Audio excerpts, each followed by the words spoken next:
Welcome back to episode 9 of A Very Welsh Park. Look, there's so much to do today there isn't even time for an intro. Oh god, was that technically an intro? Am I still introing? So much time wasted. Well, in for a penny.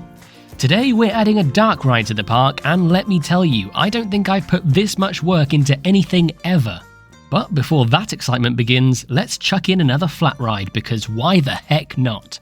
I went with the bouncy drop tower thing where it doesn't really drop that much? What? I never claimed to know anything about theme parks. Alright, fine, let me research. Okay, looks like it's the Shot and Drop by Huss. You're welcome. So, as you can see, I'm doing the usual ground cover using TMTK stone.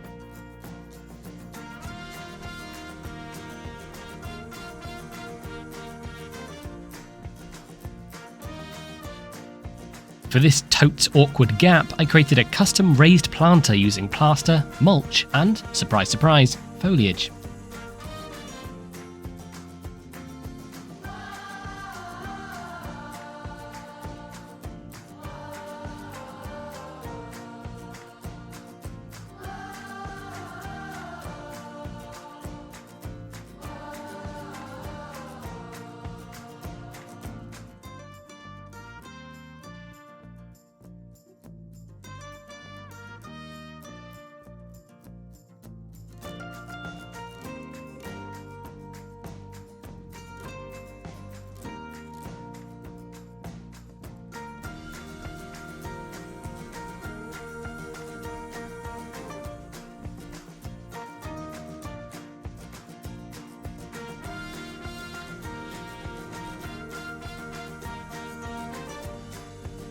Next, I wrapped the foundation in more plaster, but made life difficult for myself by aligning it to the path rather than the ride.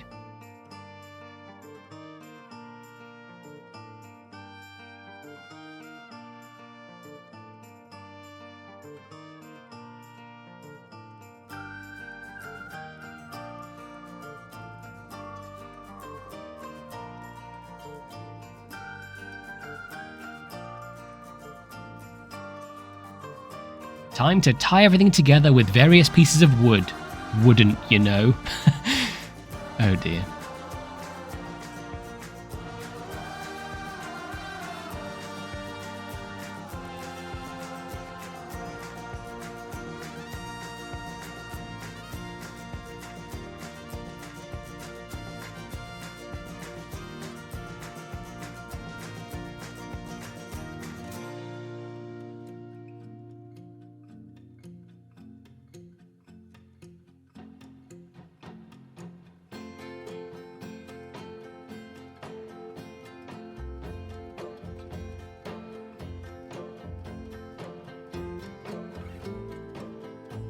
Wow, so much wood.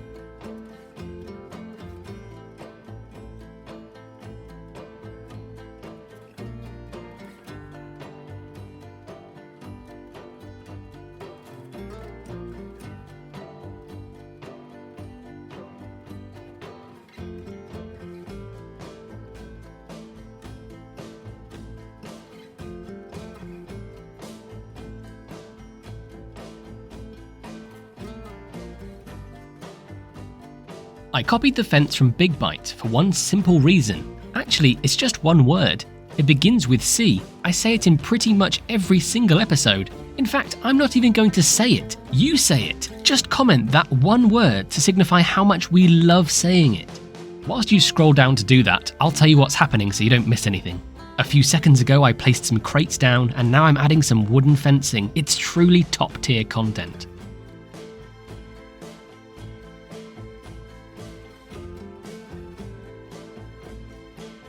At this point I decided to shorten the queue because it looked cleaner, so let's just hope this ride isn't too popular because there ain't much room. As this ride goes bouncy bouncy, I decided to name it after a frog. The Goliath frog to be precise, because it's green like the zone we're in.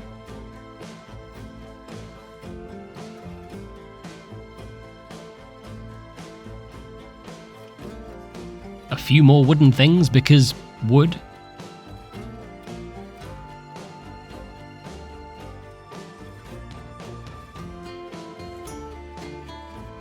As I add the final details to this area, I guess I should start talking about the dark ride. So how does one go about creating a Welsh dark ride for this very Welsh park? Easy, you just base it on a book by a very Welsh author. Yes, as it says in the title, I went with the BFG by Roald Dahl. As this will be a visual storytelling experience, I chose to base the ride on the 1989 film adaptation. You Gen Zers out there might be flabbergasted to know I owned the BFG on VHS, and it was one of my favourite films as a child. Much like I did with the bunker in Worthington Farms, I'm going to show you the finished POV and then show you how it was created. So with that, sit back, relax, and enjoy BFG the ride.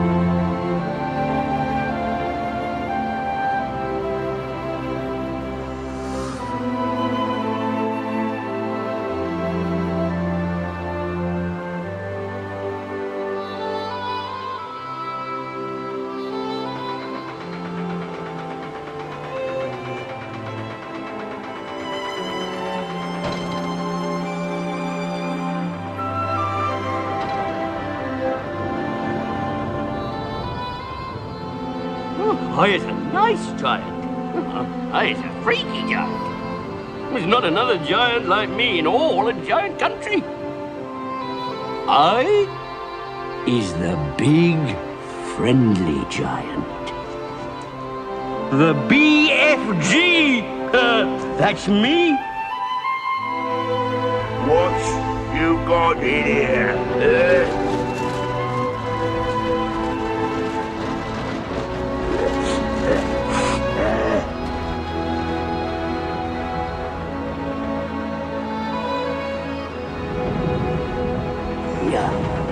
In my dream age.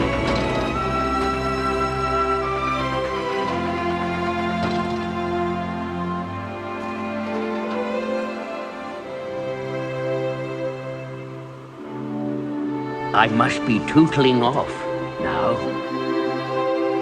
I has my work to do, you see. I has my dreams to blow.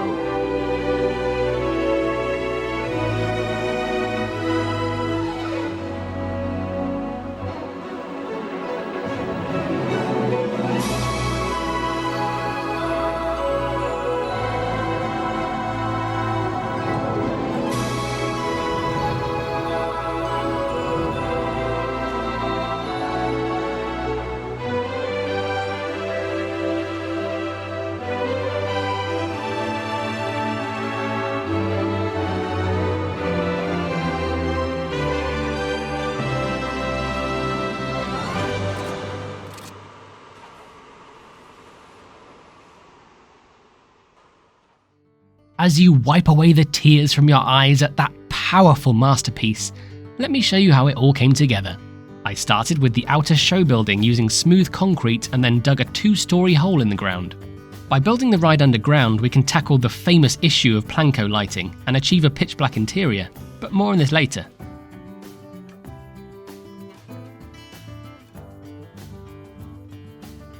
With our hole dug, I constructed the interior walls using city brick painted black. It's very easy to create a dark ride by only building what you need to see, but because I clearly hate myself, I decided to go for absolute realism and detail every inch of this show building. I added a concrete floor but created a tiny trench for the chain lift mechanism.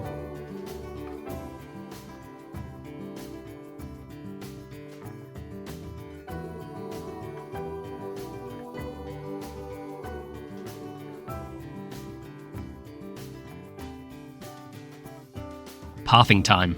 I decided to begin the queue underground, meaning we only need one path to the surface.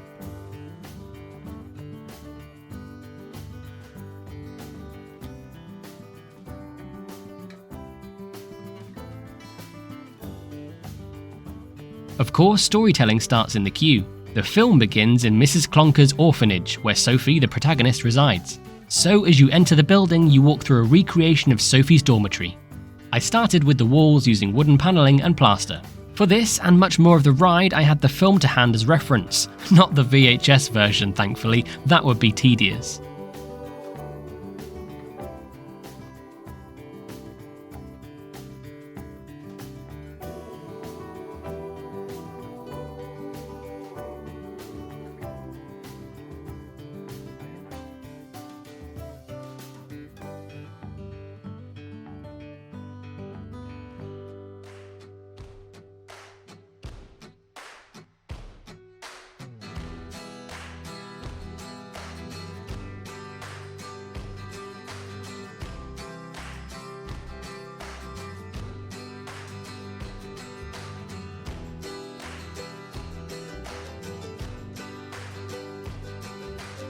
In the opening scene, there's a beautiful shot of an owl outside the window, so I decided to recreate that moment here.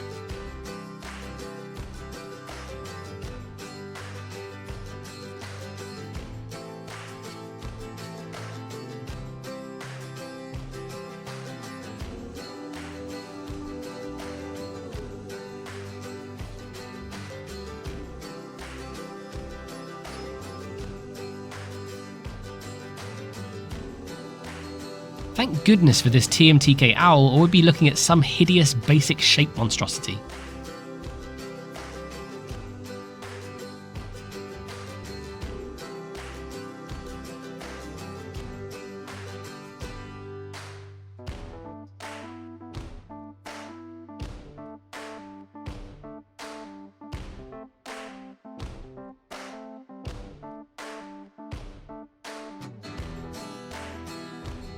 After covering the floor, I furnished the place and added some deterioration to the walls.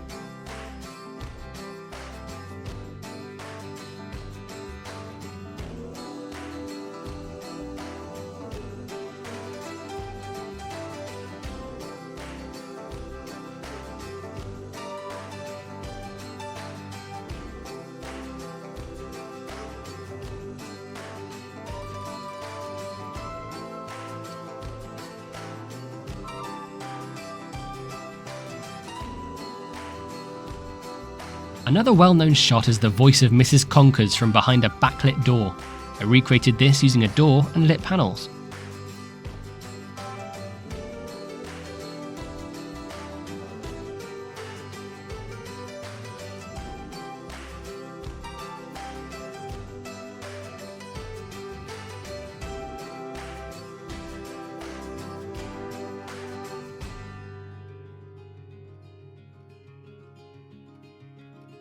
Moving further into the queue and down into the depths of the show building, I went for an exterior scene resembling the town in which the orphanage is located. I used even more plaster to create the facades and detailed them accordingly.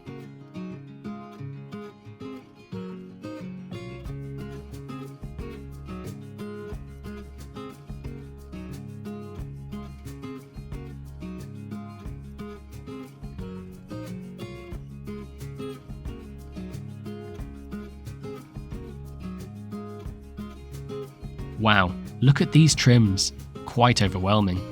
I didn't want to go too overboard with these, bearing in mind they are still sets being built on a budget.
For this interior section of queue, I again went simple. I say interior even though this whole thing is interior, but you know, the other bit is an exterior interior, whereas this is an interior interior, you get me?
As our only access to the ride so far is via stairs, an elevator is essential.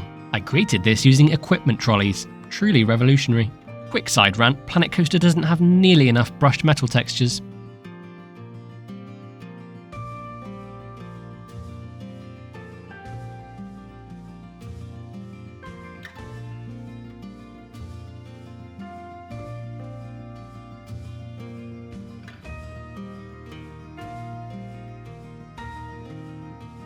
Much more of the same happening here, nothing that's going to blow your tiny hat off just yet.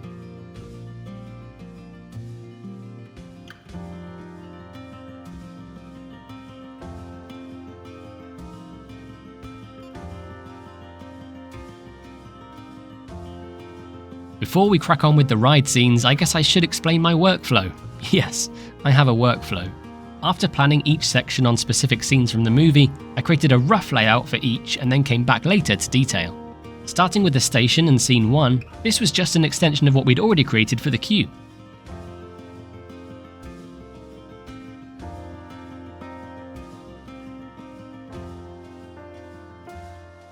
Scene 2 is a quick glimpse at the BFG blowing dreams into a child's window. It sounds a bit weird when you say it out loud. I created a simple window, and for what I now know is called his trumpet, I created it using flat art shapes, knowing full well you won't be able to tell once it's in silhouette.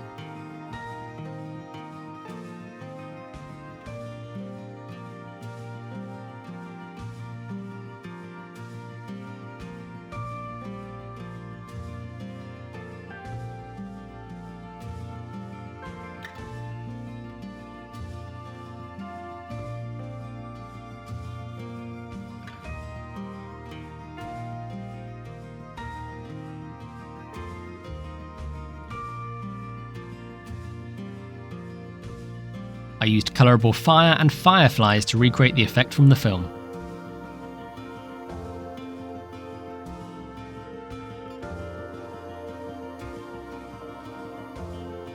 For scene 3, I wanted to give the impression that you'd already been scooped up by the big friendly giant and you're being carried above the rooftops on his way out of town.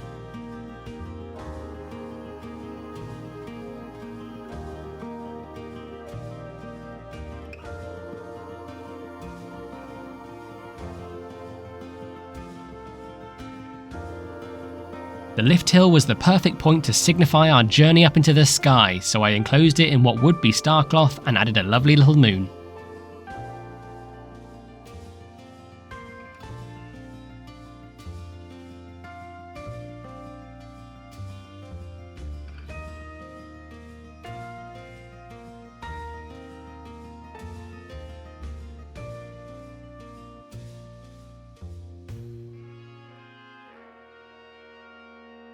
The transition into Giant Country involves the BFG flying through a very 80s looking portal, which I recreated using fire effects.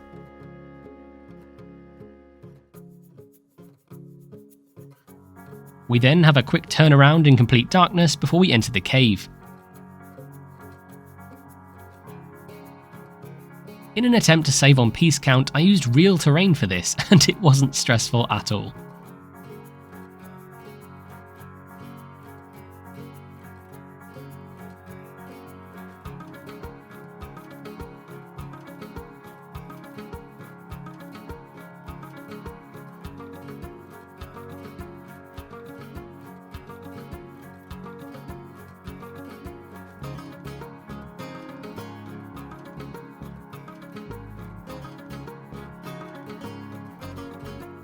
For the BFG's living quarters, I used a fair amount of artistic license, but it still feels fitting nonetheless. I used rocks, planks, and columns, coming back later to add the final details.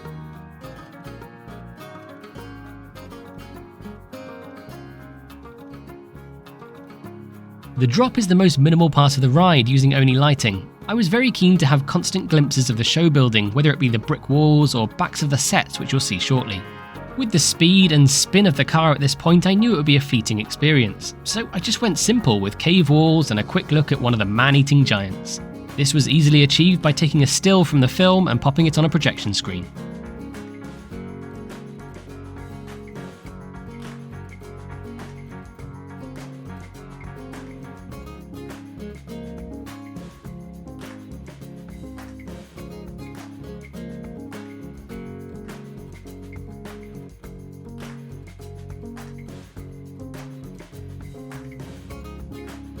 Now for one of my favourite scenes of the ride, and I might add perfectly timed to the music, the Dream Cave. Another difficult scene to match exactly to the original, but I did my bestest. I used a whole bunch of temple pieces from the adventure pack. In my mind, this scene would be where the park put most of the money.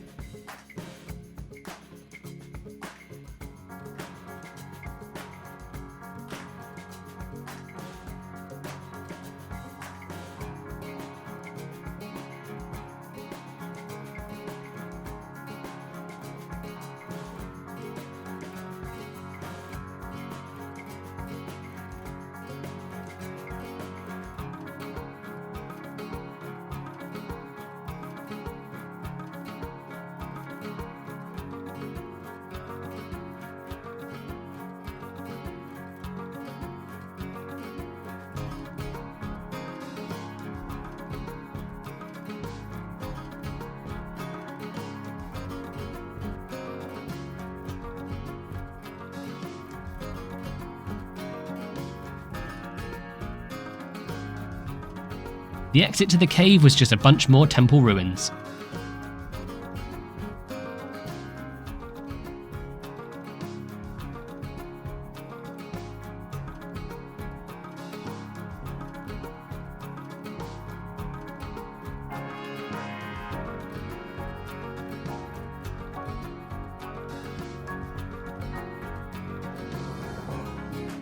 As we return back to normality, we must of course pass through the portal once again. This one being a half version.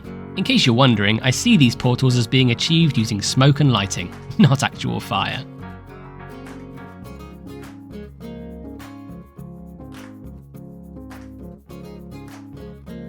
The final scene was just a reversed version of scene 3, signifying our return to town. Easy peasy.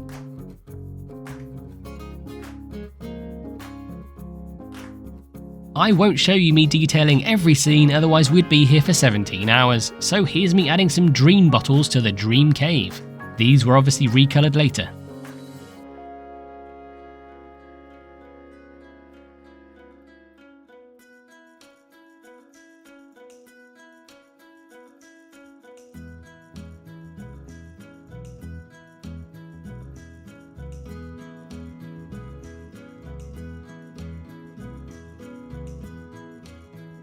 As I mentioned before, I wanted every inch of this dark ride to feel detailed, and that means even the bits you can't see.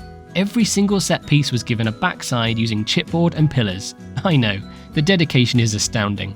Once again, I won't show you all of this because it took me literal days.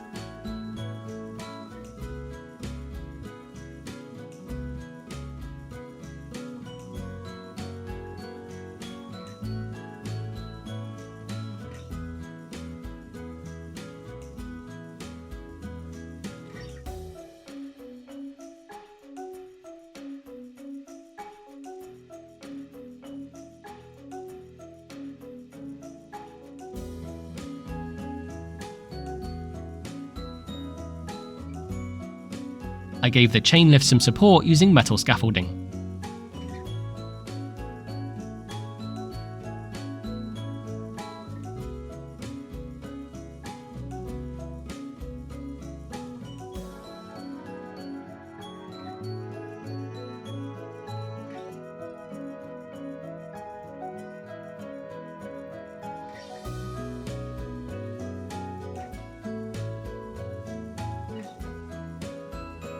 A few of the scenes I could enclose in one big subsection, including the cave and 2 portals.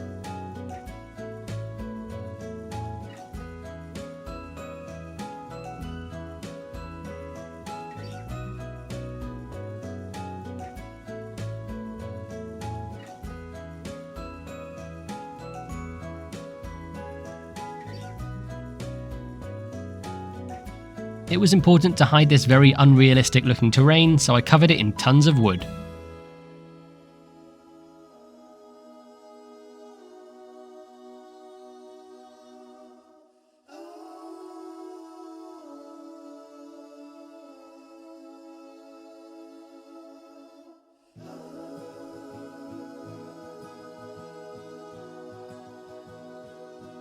With our chain lift section being entirely enclosed, I had to find a way of getting some light onto the moon, so I hinged a section of the ceiling. Smarty pants.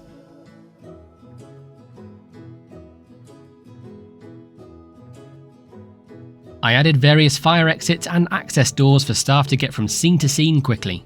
Considering we're going all out with this ride, I even went to the length of creating a custom operator booth above the station. I know, so brave. I enclosed our new ride-op in much of the same materials we've already used and gave her access via a small cage ladder.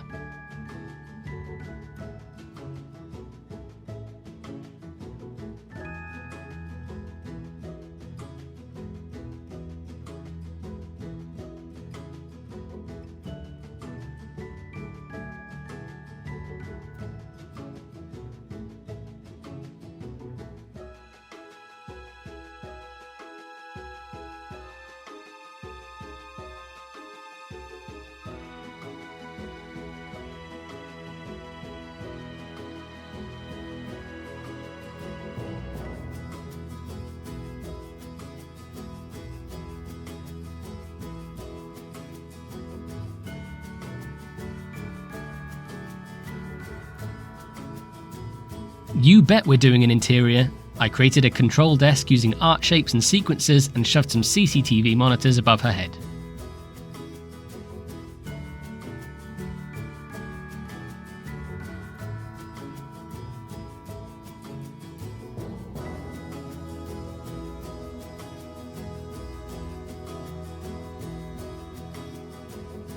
We'll finish detailing this in a bit. For now, it's time to complete the station. Starting off by entombing our old ride-op in more of the same facade set pieces. Soz mate.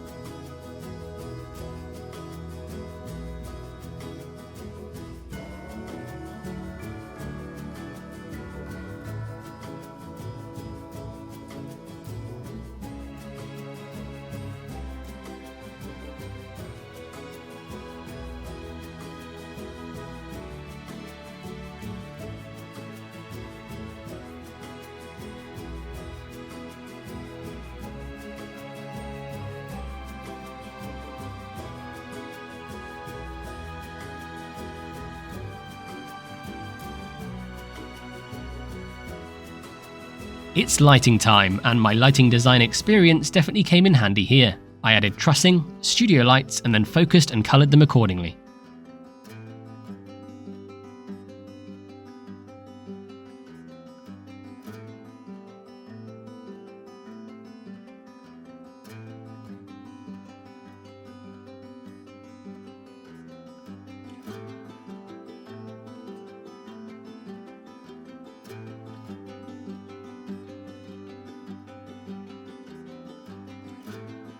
A couple of warm street lamps balance the cold blues perfectly before we move on to the aforementioned moon special. Yes, a lighting fixture that only serves one specific purpose is known as a special. You're welcome.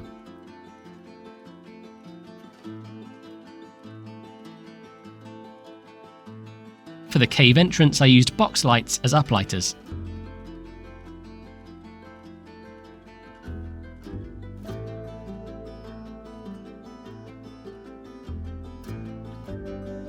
After an extremely long time of detailing and lighting, the only thing left to do was cover it all up. As I always do, I went with a layer of black panelling before doing something really crazy. Are you ready for it? It's quite mental. I covered the entire ride in a thin layer of terrain. This blocks out any natural light that should be occluded by walls but isn't. Thanks, Planko. Having our ride buried beneath the ground means I can use this technique on top without our show building being 20 metres tall.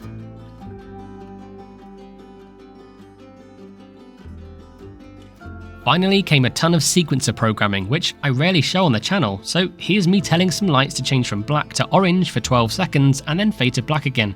Mind blowing.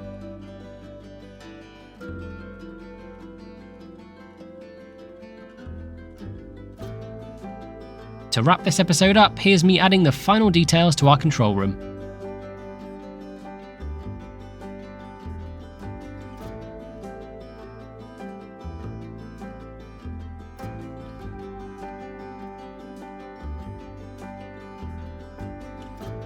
For the exterior of our show building, allow me to utilise the magic of editing to turn this into this. I hope you've enjoyed this episode as it took me literally forever. If you did enjoy it, give that like button a cheeky press. I dare you. See you next week where we add a third coaster to the park. Wowie.